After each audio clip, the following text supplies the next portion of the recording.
What makes a successful chef and YouTube personality suddenly turn into a convicted murderer? The story of Daniel Sancho Broncolo, a 30-year-old Spanish chef, took a dark turn on the paradise island of Koh Phangan, Thailand. His life trajectory, from social media star to prisoner, challenges our perceptions of fame and morality. Daniel Sancho Broncolo, the son of prominent Spanish actors Rodolfo Sancho and Silvia Broncolo, enjoyed a life of privilege and success prior to the incident. Growing up in the spotlight, he was accustomed to the glitz and glamour of the entertainment world, which naturally extended into his own career as a culinary artist. His YouTube channel, Puro Disfrute, became a platform where he showcased not just his culinary skills, but also his charm and charisma, drawing in a substantial and loyal following. Through beautifully shot videos and engaging content, Sancho positioned himself as a rising star in the world of gastronomy, blending his passion for cooking with the allure of social media fame. His familial connections to the entertainment industry only served to amplify his profile, making him a familiar name both in Spain and internationally. However, beneath the surface of his public persona lay complexities that few could have anticipated. The transition from celebrated chef and YouTube star to a man convicted of a brutal murder raises profound questions about the nature of success and the pressures that come with public life. What drives a person from the heights of social media adoration to the depths of criminality? In Sancho's case, his actions have shattered the illusion that public success is synonymous with personal integrity or moral soundness.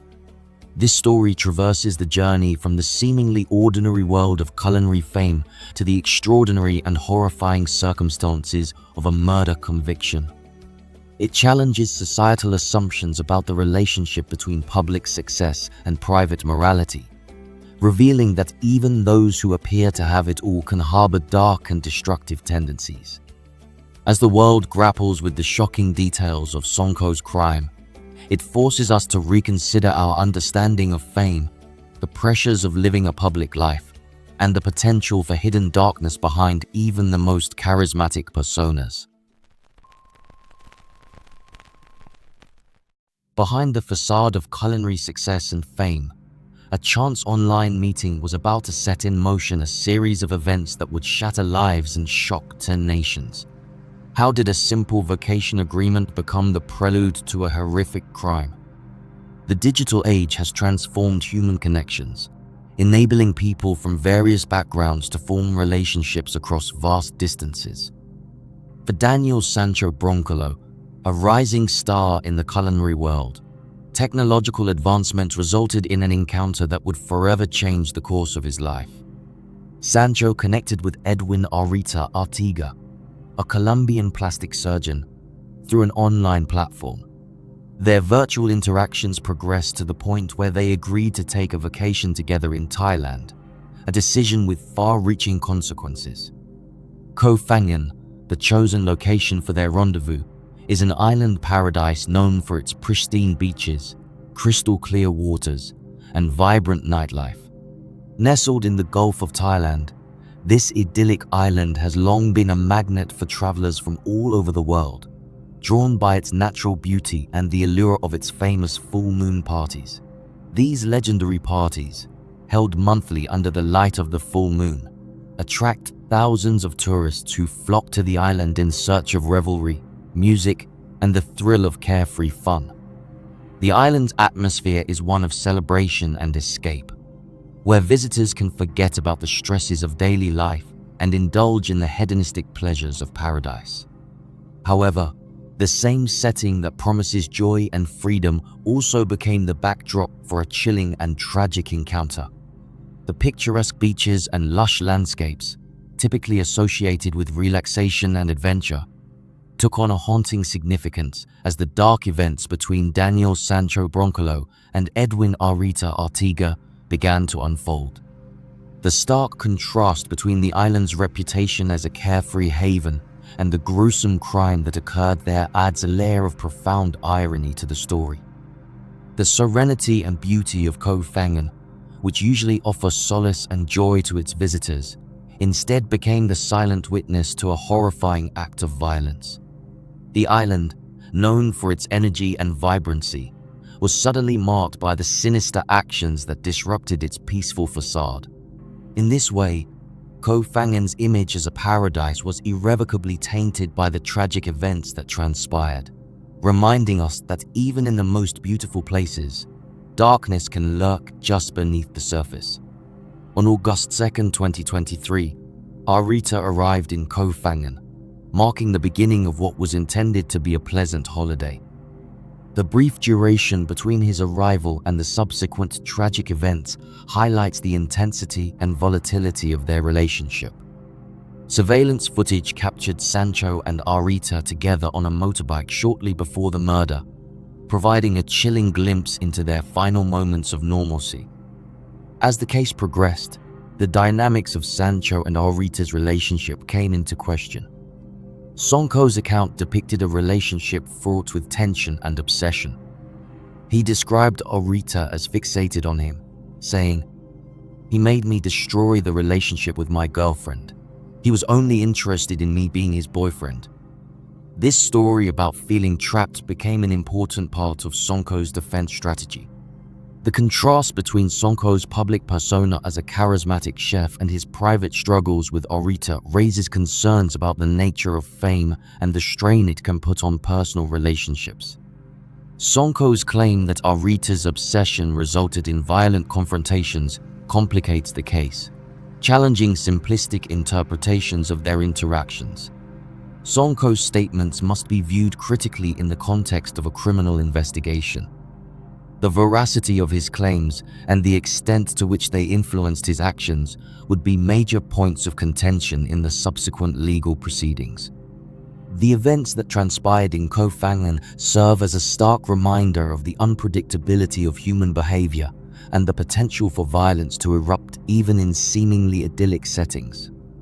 The contrast between the island's reputation as a haven for carefree enjoyment and the gruesome crime that occurred there underscores the fragility of social norms and the darkness that can lurk beneath the surface of human interactions. As the story of Sancho and Arita unfolded, it captivated public attention, prompting discussions about the nature of obsession, the impact of fame on personal relationships, and the psychological factors that can lead to violent acts. The case serves as a cautionary tale about the potential consequences of intense, short-lived relationships and the importance of maintaining healthy boundaries in interpersonal dynamics. While the public grappled with the psychological complexities of the case, investigators were piecing together a timeline of calculated moves. How did Sonko's actions in the hours before Arita's arrival betray his sinister intentions? The evidence would reveal a premeditated plan that shattered the illusion of an idyllic island escape. The transformation of a tropical getaway into a crime scene began with a series of seemingly innocent transactions. On August 1, 2023, one day before Edwin Arita Artiga arrived on Koh Phangan, Daniel Sancho Broncolo went shopping, which would later serve as crucial evidence. Sancho bought a knife, garbage bags, and cleaning supplies, which may not seem suspicious at first glance, but paint a chilling picture of premeditation. The significance of these purchases became clear as events on August 2 unfolded. Arita's arrival on the island signaled the start of what was supposed to be a relaxing holiday. However, within hours of his arrival, the situation changed drastically. Surveillance footage captured Sancho and Arita together on a motorbike, providing investigators with one of the last known sightings of the Colombian surgeon alive. As the day progressed, alarm bells began to ring when Arita failed to make contact with friends or family. Initially, Sancho reported Arita as missing, a move that would later be scrutinized as part of his attempt to conceal the truth. This report set in motion a series of events that would ultimately lead to the unraveling of Sonko's carefully constructed facade. The turning point came when Sancho, faced with mounting evidence and intense questioning, confessed to the murder of Edwin Arita Artiga. This admission marked a stark contrast to his initial report of Arita's disappearance and sent shockwaves through the island community and beyond. The confession, however, was only the beginning of a series of gruesome revelations that would follow. Perhaps the most disturbing aspect of the case came to light with the discovery of Arita's remains. In a grim twist that seemed more suited to a horror film than a real-life crime, body parts were found in plastic bags at a landfill on Koh Phangan. Among the discovered remains were a sawed-off pelvis and intestines, weighing approximately 5 kilograms, 11 pounds. This macabre find not only confirmed the brutality of the crime, but also highlighted the calculated nature of its aftermath. The discovery of the body parts marked the point of no return in Songko's journey. It transformed him irrevocably from a vacationing chef with a bright future to a murder suspect facing life-altering consequences. The contrast between the idyllic setting of Koh Phangan and the horrific nature of the crime added an extra layer of shock to the already sensational case. As the investigation into the murder progressed, Songko's account of his relationship with Arita came under intense scrutiny. He said Arita held him hostage, implying that their relationship was coercive. Sancho stated, "It was a glass cage. He made me do things I never would have done." These claims added a complex psychological dimension to the case, raising questions about the nature of their relationship and the events that resulted in such a violent outcome. The case of Daniel Sancho Broncolo serves as a stark reminder of the unpredictability of human behavior and the potential for violence to erupt even in seemingly paradisiacal settings. The transformation of Koh Phangan from a tropical paradise to the site of a gruesome murder highlights the fragility of social norms and the darkness that can lurk beneath the surface of human interactions. As the investigation progressed, the stark contrast between Songko's public persona as a celebrated chef and his actions on Koh Phangan became apparent. The case challenged societal assumptions about the relationship between public success and private morality, prompting discussions about the nature of fame and its potential impact on personal behavior. The fall from grace is often a gradual descent, but for Daniel Sancho, it was a precipitous plunge. How did surveillance footage and a shopping list become the cornerstones of a murder case that would shock two nations? As investigators delved deeper into the events surrounding Edwin Arita Artiga's death, a complex narrative emerged, challenging the public's perception of the charismatic chef.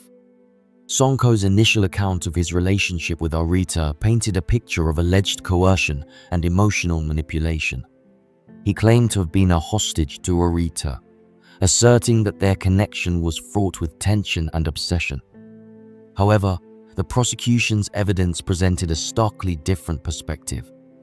Surveillance footage revealed Sancho purchasing a knife, rubber gloves, garbage bags, and cleaning supplies just before the incident. These seemingly innocuous items, when viewed in the context of the subsequent events, took on a sinister significance. The footage provided a compelling argument for premeditation, suggesting that Sancho had carefully planned his actions rather than acting in the heat of the moment. The difference between Songko's claims of being a victim and the evidence of premeditation created a difficult legal and moral dilemma. On the one hand, Songko's claims of being trapped in a coercive relationship raised concerns about the emotional stress he may have been experiencing. On the other hand, the calculated nature of his preparations suggested a level of planning that was incompatible with unintentional self-defense. As the investigation went on, the full scope of Songko's actions became clear. In an unexpected admission, Sancho admitted to dismembering Arita's body and disposing of the remains in various locations, including the sea and land. This horrible discovery sent shockwaves through the public, transforming the case from a missing person investigation into a horrific murder.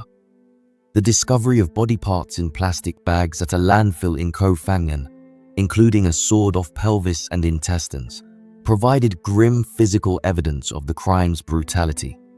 Despite his admissions, Sancho maintained his innocence on the charge of committing murder with intent. His defense team claimed that the death occurred during a physical confrontation and that Aretha fell and hit his head.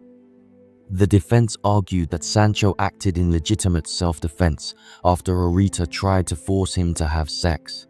"He tried to rape me, and we fought," Sancho said in a statement quoted by the Spanish daily El Mundo. The statement, however, contradicted the evidence presented by the prosecution of anticipation and the deliberate manner in which the body was disposed of. The case against Sancho was further strengthened by his initial actions following Aretha's disappearance.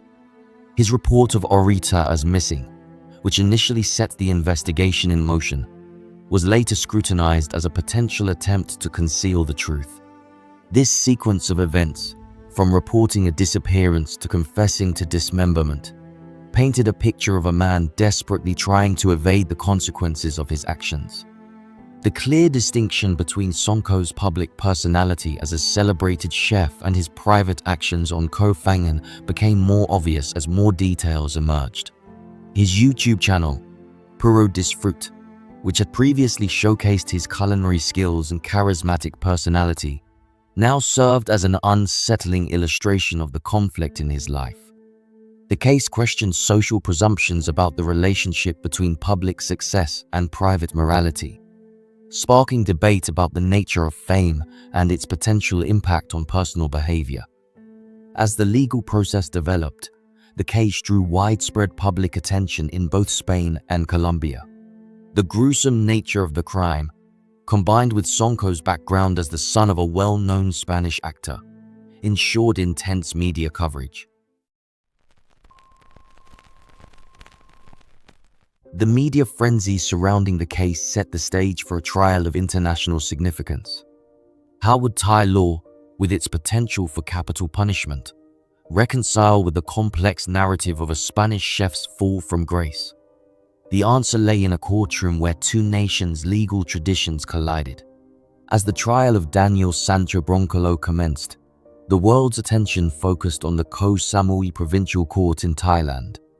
The case, which had already shocked two nations, now faced the scrutiny of a legal system known for its stringent penalties. The possibility of capital punishment loomed large, adding an extra layer of tension to the proceedings. As the trial progressed, the court grappled with the task of determining an appropriate sentence. The gravity of the crime, coupled with its international implications, necessitated a careful consideration of justice and proportionality. After deliberation, the court reached a decision that would resonate far beyond the shores of Koh Phangan. The Koh Samui Provincial Court sentenced Daniel Sancho Broncolo to life imprisonment.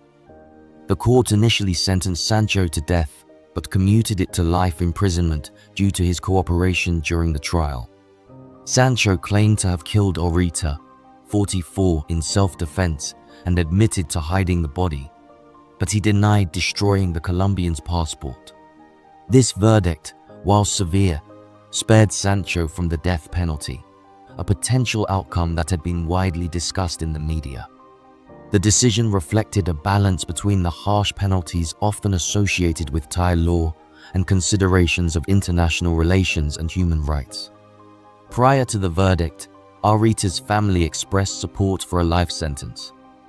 "Let him be left in Thailand so he can take time, all the time that God gives him to live, to think about what he did," the victim's sister, Darling, Aretha, said in an HBO documentary about the case.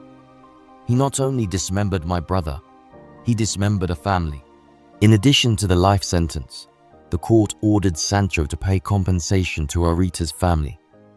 The amount set by the court was over 4.2 million baht, approximately $125,000. This financial reparation, while substantial, fell short of the 30 million baht, $882,000, requested by the family. The disparity between the requested and awarded amounts underscored the challenges of quantifying the impact of such a loss. The compensation order added a civil dimension to the criminal proceedings, acknowledging the profound effect of the crime on Orita's loved ones. It represented an attempt to provide some measure of restitution, however inadequate, for the irreplaceable loss of a family member. The media coverage brought the intricacies of Thai law to an international audience, highlighting the differences between legal systems and cultural approaches to justice. It also sparked discussions about the role of fame and privilege in criminal proceedings, as observers speculated on how Sonko's background might influence the case. In the aftermath of the verdict, Sonko's legal team indicated their intention to appeal the life sentence. This announcement suggested that the legal saga would continue, potentially prolonging the public's engagement with the case. The appeal process would likely focus on challenging the premeditation aspect of the crime, as well as arguing for a reduced sentence. The case of Daniel Sancho Broncolo serves as a stark reminder of the unpredictability of human behavior and the severe consequences of violent actions. It challenges societal assumptions about the relationship between public persona and private conduct, demonstrating how quickly a life of privilege and success can unravel.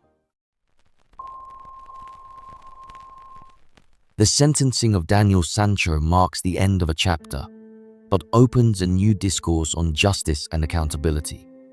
The fall of this once celebrated chef from social media stardom to convicted murderer raises profound questions about the nature of fame, personal responsibility, and the consequences of one's actions in the digital age. The collapse of Sonko's public image was swift and absolute. The contrast between his carefully curated online presence and the gruesome reality of his crime highlights the often deceptive nature of social media fame. The case has had a profound impact on Sonko's own family, who requested privacy during the trial. The public scrutiny and media attention surrounding the case have undoubtedly placed immense strain on his parents, Rodolfo Sancho and Silvia Broncolo, both prominent figures in the Spanish entertainment industry.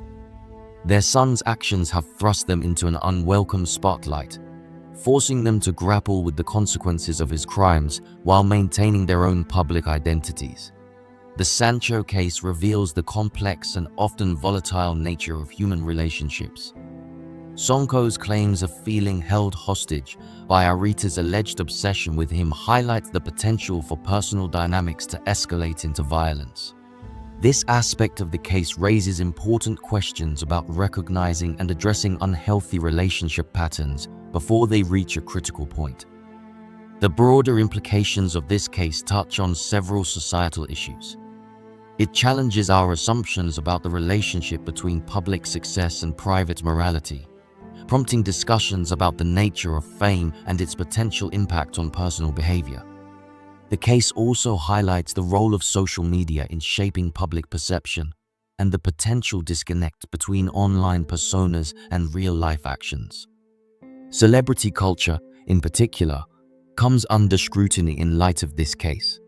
The rapid rise and fall of Daniel Sancho serves as a cautionary tale about the pressures and pitfalls of sudden fame, especially in the age of social media. It raises questions about the responsibilities of public figures and the impact of their actions on their followers and society at large. The concept of justice is another key theme emerging from this case. The life sentence handed down to Sancho reflects the Thai legal system's approach to severe crimes, while also considering international relations and human rights concerns. The decision to spare Sancho from the death penalty, a potential outcome that had been widely discussed, demonstrates the complex interplay between national laws and global perspectives on justice. The case also highlights the inescapable nature of consequences in an increasingly connected world. Despite occurring on a remote Thai island, Sonko's actions quickly became international news, demonstrating how difficult it is to evade responsibility in the digital age. This aspect of the case serves as a stark reminder of the far-reaching implications of one's actions, regardless of location or status. This media attention not only ensures that the story reaches a wide audience, but also raises questions about the ethics of true crime entertainment and the potential for sensationalism in covering such tragic events. The Sancho case prompts reflection on the importance of mental health awareness and support systems, particularly for individuals in the public eye. It raises questions about the pressures faced by social media personalities and the potential for these pressures to contribute to destructive behavior.